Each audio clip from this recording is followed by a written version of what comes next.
pull-up, the grand equalizer in terms of strength, both male and female, where you can have somebody that can maybe squat 2 times your weight, can deadlift 3 times your weight, beginner, advanced, doesn't matter, everything in between. You have individuals who will struggle with the pull-up. And in part, I believe it's because one, you have to pull all of your body weight up against gravity. But the second is that there's a lot of misconceptions revolving around what entails good training for this, right? You go to any gym, this might even be you, where you choke a band up against a pull-up bar, put your feet on it, it helps offset your weight. Maybe you don't use bands, you use that dip pull-up combo machine that helps offset your weight. I've seen people hold onto the bar off of a high box and just jump up there and like try to hold. Not really sure what they're trying to accomplish there.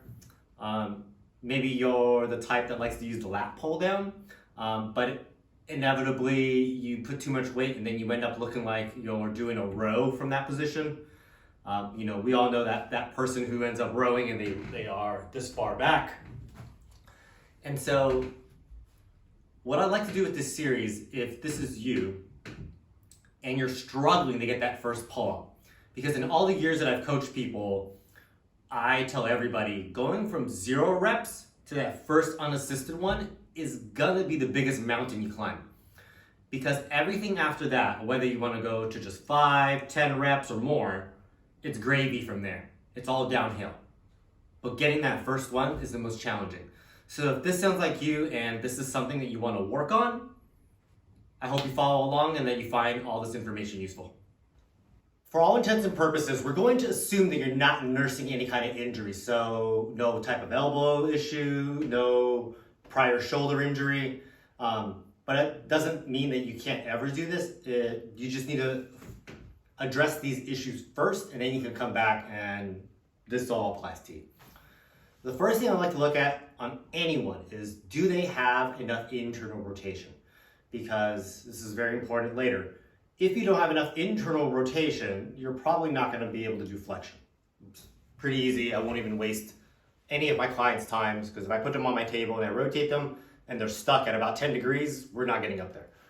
So the way that you can assess this on yourself is you bring your elbow up to the shoulder like you're doing a side raise. You're right here. This is 0. I want you to keep your elbow in line with your shoulder joint, rotate down toward the floor. You should be able to get about 35, 45 degrees. If I see somebody get stuck around here, we need to address that first. Next is, do they have enough shoulder flexion? So this is of vital importance because when you're hanging on a bar, it's the assumption that you can get to 180 degrees. Your whole body weight is being supported by your hands, right? Hanging down. At no point when you're doing a pull-up is it passive. I'm not up at the bar at this finishing position and just say, well, I'm just gonna free fall on the way down. No, like I am controlling myself on the way down. Meaning, if I can't control this, we are hanging on for dear life off of passive structures, which is never a good thing. So when I look at somebody, let's say from straight ahead here, I want to see that their elbow is nice and locked out. I'm going to ask you, can you bring your arm overhead while keeping this in line with the shoulder? So we're here, coming up. I should be able to see straight up and down. From the side, without shooting your head forward, I should still be able to see your ear.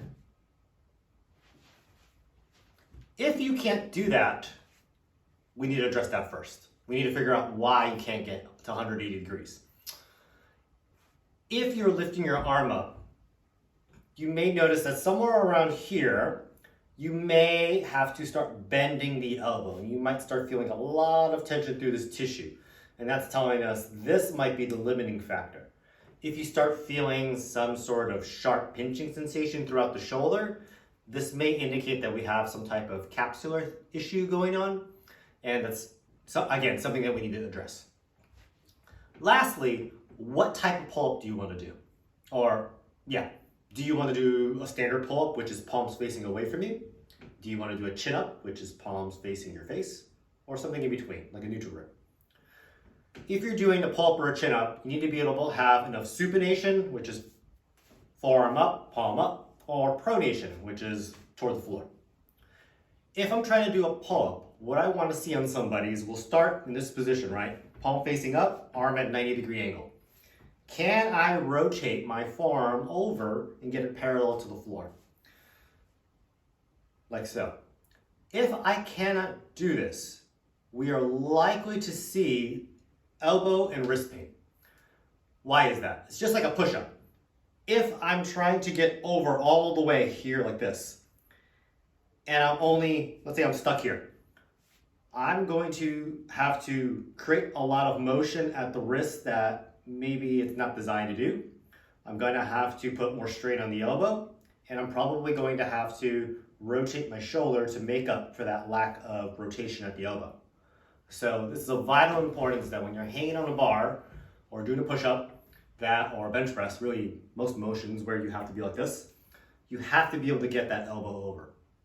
If you can't, we're going to run into trouble. In fact, this along with the next thing, which is talking about how does our shoulder blade move, is probably the primary contributor to getting that sort of inside of the elbow pain when you're doing chin-ups and pull-ups. So if you do a lot of rowing motions, you start getting a lot of discomfort here. This is in part why that's happening. So when we talk about the shoulder blade, it supports the shoulder joint.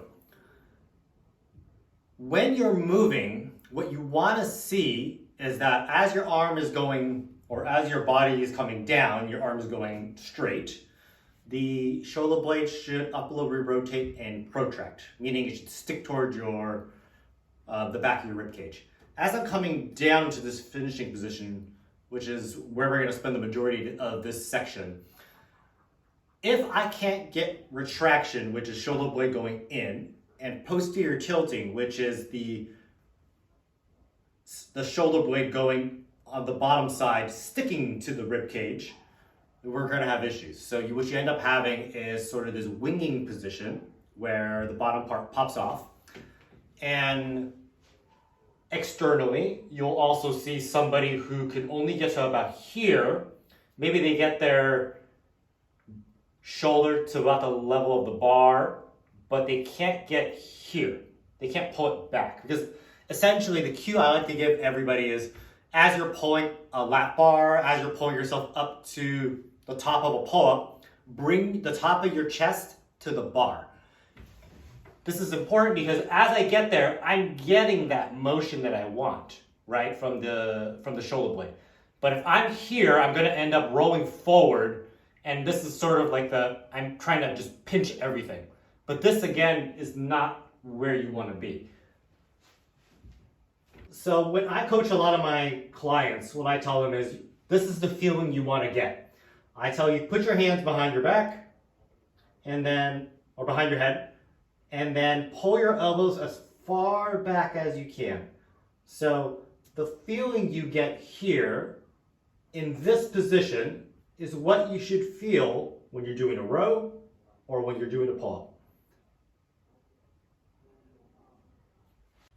So that same sensation we just went over is the exact same position you want to finish in when you're doing any type of rowing motion, any type of pull-down motion, or pull-up specific rep training, which I'll go over in another video. If we don't get to this position at the end, we are not building the correct muscles. We're not ingraining the right movement pattern. And this is important because a pull-up is a skill. As much as it is a feat of strength, everything you do is about skill acquisition. So if I'm doing a pull-up, and I'm doing it 20 different ways, then I'm not really going to build that muscle memory to be able to get to that position that I need to get to when things get hard and I have my entire weight hanging just off of my hands. So I hope that throughout this series, this is the one thing that you're always going to be coming back to. When I get into this rowing position, do I feel that? Am I getting that posterior tilting? So for this example, if I place my hand here and I see someone rolling forward, I would say, I want you to pull the front of your shoulder away from my hand. Same feeling I get when I do that, that's how I know I'm in the right position. So that's the way that I want you to treat that end position. And this is why it's so important that you work on this first to be able to get that feeling and then take that into your training, because otherwise we're not building on sort of the precursor skill that's required.